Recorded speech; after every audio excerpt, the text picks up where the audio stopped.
Welcome back to Teach a Man to Fish channel. Today's video is going to be an outdoor cook on the Lodge Sportsman's Grill with some cast iron on a double burner.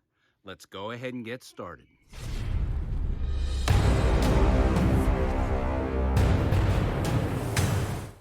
So I had some scrap metal parts laying around, and I could spend $150 on a cooking table for both my grilling and starting my chimney. But as with most things, I don't like to spend the money if I can go ahead and fab something myself up. So I threw these scrap metal parts together. Cost me next to nothing, maybe the price of some welding wire, and I'll get a durable, solid, last me forever table out of it. Again, I apologize. You're going to hear the dog in the background too. He's playing in the pool. So He's just learning. Finley's still a puppy. You've seen him in some other videos, but he's just learning how to play in the pool, and as you can see here, how to get into the pool. So excuse my awkward little buddy there.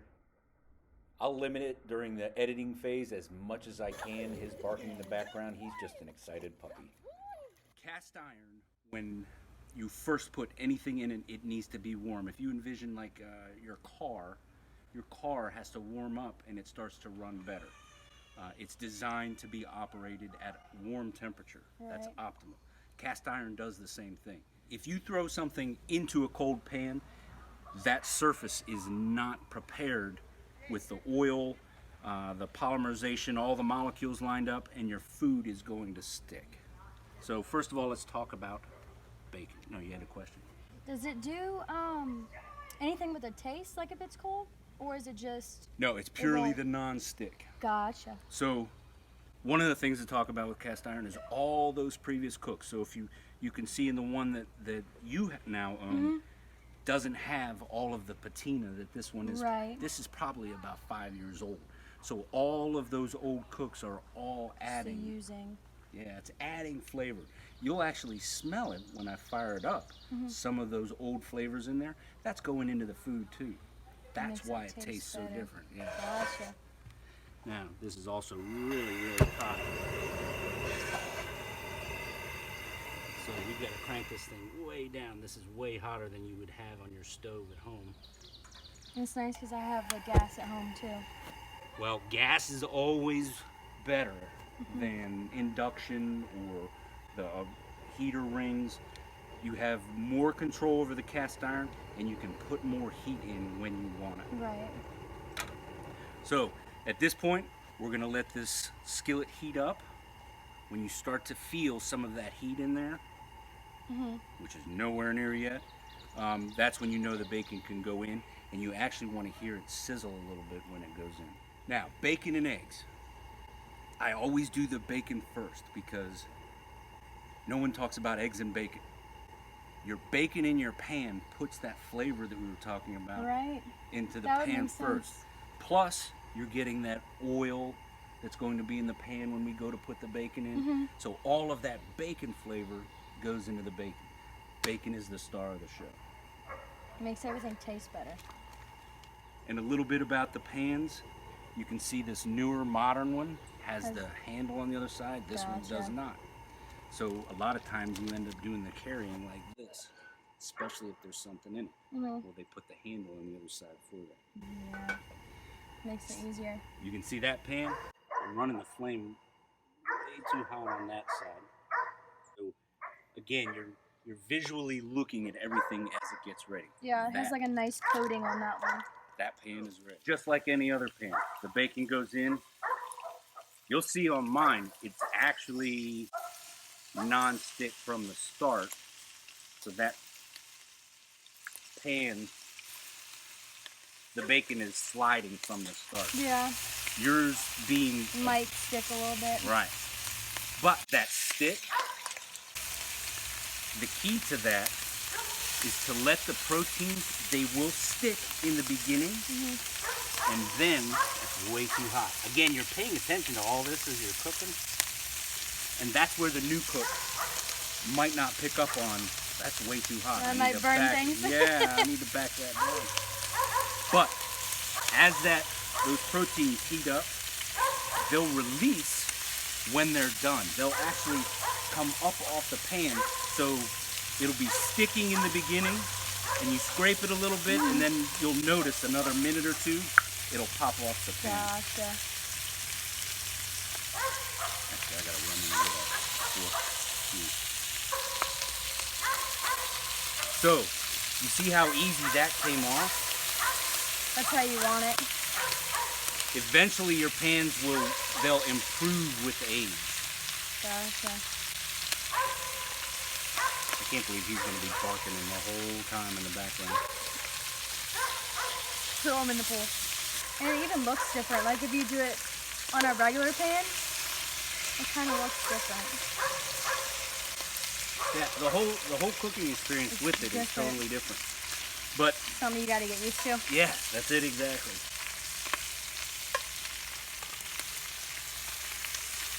You could take this pan and your kids and your Use it grandkids, forever. and yeah, this will Yeah. never go bad. And if you do make a mistake and say you burn off the seasoning, it's nothing but a process to put the seasoning back on it and refresh this pan. Gotcha. That's part of the beauty. And as you using hand it cast down, iron. probably flavors start to get better and better and better. Exactly. That's why they always say grandma makes the best food. He's had the pan the longest. Some of these pans that are floating around out there are 120, 130 years old. Yeah, now we got the temperature a little bit better on this one.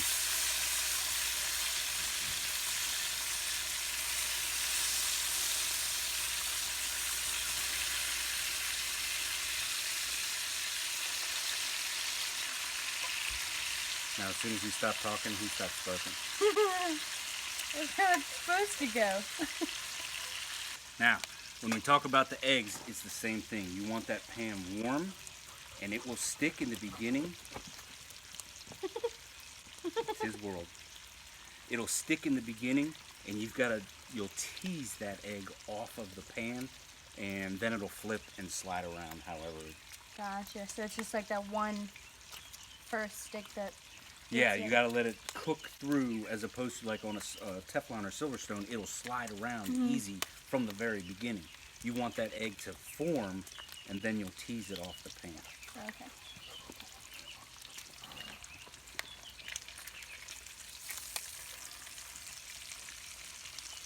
You be careful under there, Finley. Hot grease. I know, I don't. Finley don't care. That nose is just going.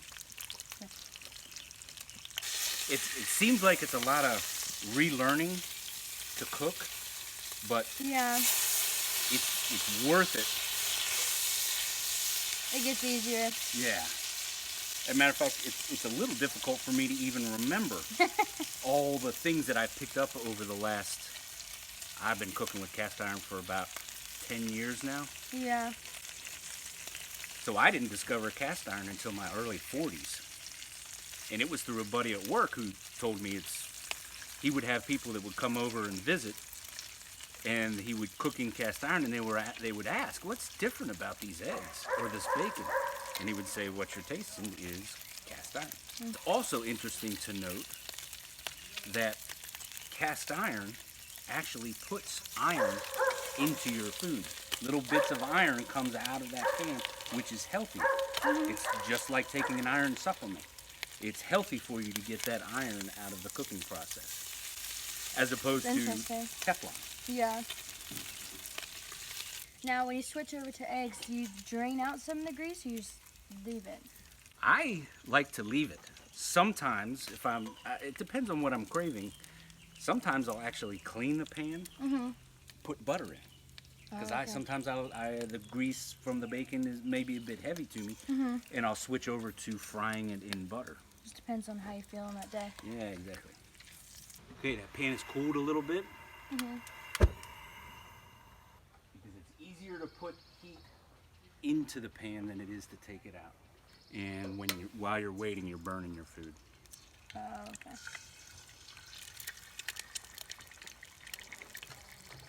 So so it's not spattering but so much. Yeah. Also metal.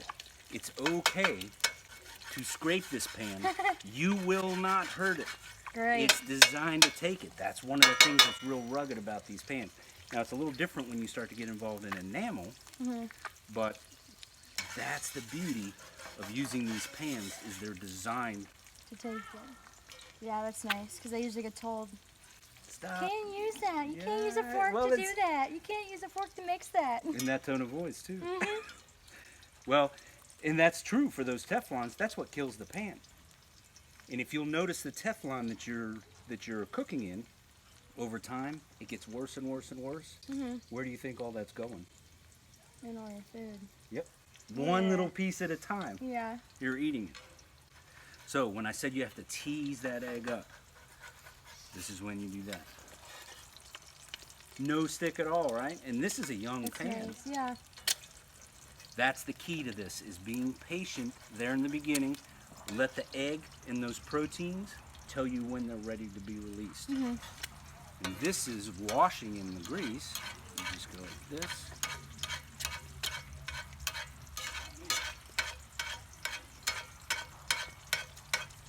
And that egg is now cooked.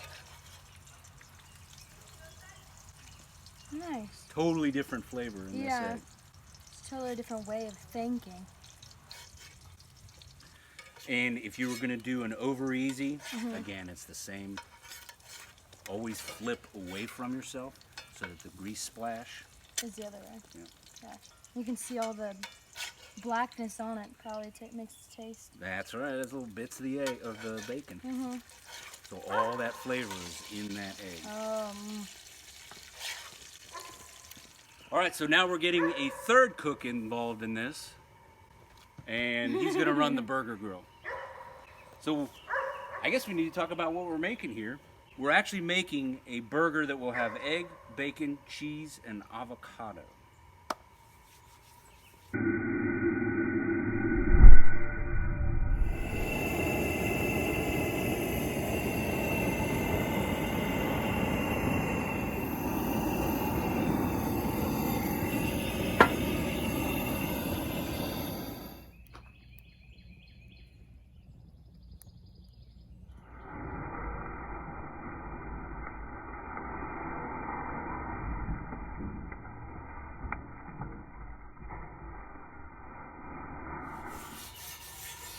Took away all the flavor. That's right. That last cook was really good. It was jerk chicken.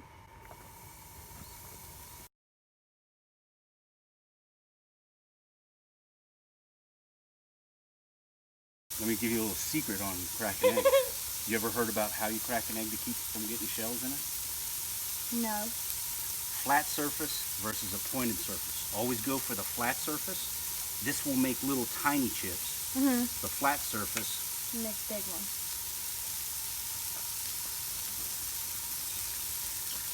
close to the pan, not from up high.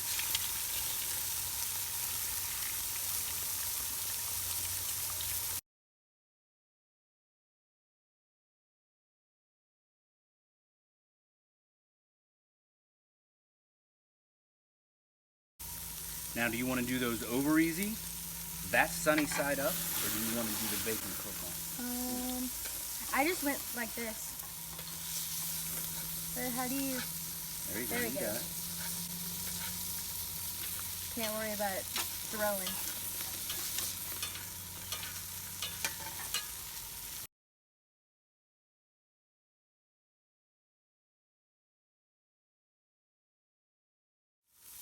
And how much after you flip that? How long will it take? Oh, it varies. Because that was Probably- a relative small. I would probably give it another squish and see what comes out. Flip her over. Talking to you real quick. Nope. Now give it a little poke in the middle and you can tell whether or not Increase. that one's done. Now it's talking to me. We're on the same basis now. She said a little while ago that you might talk to him. What are you talking to him? I'm going to go ahead and give this pan a scrape because it starts to build up little food bits that will become sticky. So you'll feel, and you're going to go right through here, and you'll feel some of that stickiness. Push Oh, hard. gotcha. You'll push all that out of the way, and you're back down to a smooth surface again. So you feel it Yeah. pushing off of your cooking surface. Just to keep it from sticking? Yes.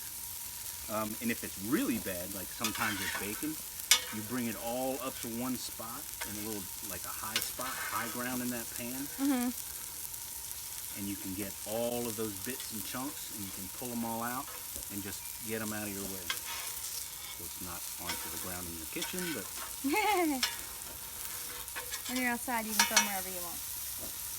Finley will clean it up for us. Go ahead. It's all you now. So already this pan, every time you use it, it's building better and better seasoning. Right. And the same thing with that grill. It's building the same seasoning up on that grilling surface. Just a different type of... Yeah, different shape, but still cast iron. All of the equipment that we use in this video is available to purchase in the Amazon paid links down below. Then you're good. All right, I'm going to turn this off. Well done. Thanks. Thanks for helping. I'm excited to see somebody your age get interested in cast iron. Because it is old school cooking. Yeah. This technology was done over campfires 150 years ago. And it hasn't changed. Fire, pan, food.